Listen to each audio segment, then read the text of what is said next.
પ્રધાનમંત્રી નરેન્દ્ર મોદી આજે 28મી Commonwealth speakers and presiding officers કોન્ફરન્સનું કરશે ઉદ્ઘાટન. સંસદીય કામકાજમાં એઆઈનો ઉપયોગ અને સોશિયલ મીડિયાની અસર પર થશે ચર્ચા.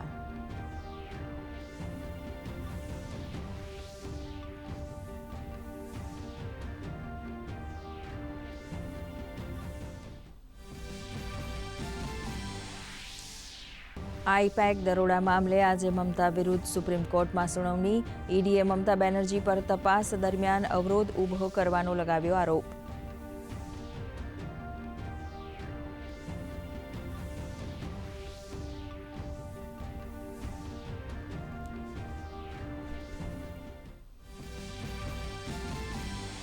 મહારાષ્ટ્રમાં બીએમસી સહિત 29 મ્યુનિસિપલ કોર્પોરેશનની ચૂંટણી માટે ચાલી રહ્યું છે મતદાન. બીજેપી નેતૃત્વવાળી મહાયુતિનો સામનો ઠાકરે ભાઈઓના મહાગઠબંધન મહાવિકાસ આઘાડી સાથે થશે.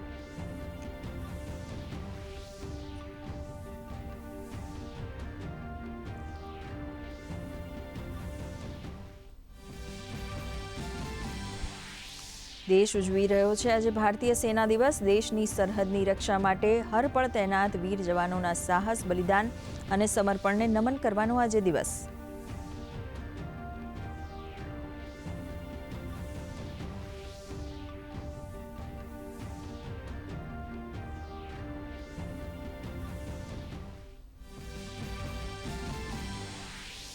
ગુજરાતના પ્રવાસે આવેલા કેન્દ્રીય ગૃહમંત્રી અમિત શાહે ગુજરાત હાઉસિંગ બોર્ડના સૂર્ય એપાર્ટમેન્ટ વિભાગ 2ના રીડેવલપ થનાર આવાસોનું કર્યું ભૂમિપૂજન.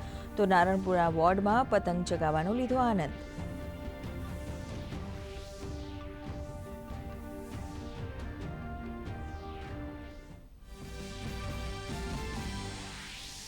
મુખ્યમંત્રી ભૂપેન્દ્ર પટેલે ગાંધીનગર પતંગ મહોત્સવ 2026નો કરાવ્યો પ્રારંભ. સેન્ટ્રલ વિસ્ટા ખાતે પતંગ ચગાવી નગરજનોને લાડુ અને ચિક્કીનું વિતરણ કર્યું. તેમજ મકર સંક્રાંતિના પાવન પર્વની પાઠવી શુભેચ્છા.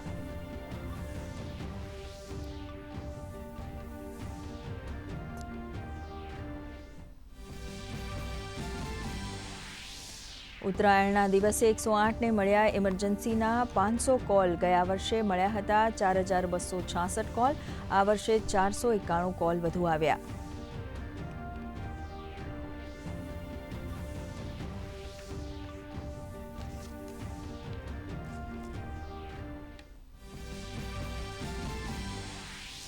ઇન્ડિયા ઓપન બેડમિન્ટનમાં કિદામ્બી શ્રીકાંત, લક્ષ્ય સેન આજે રમશે પ્રી ક્વાર્ટર ફાઇનલ.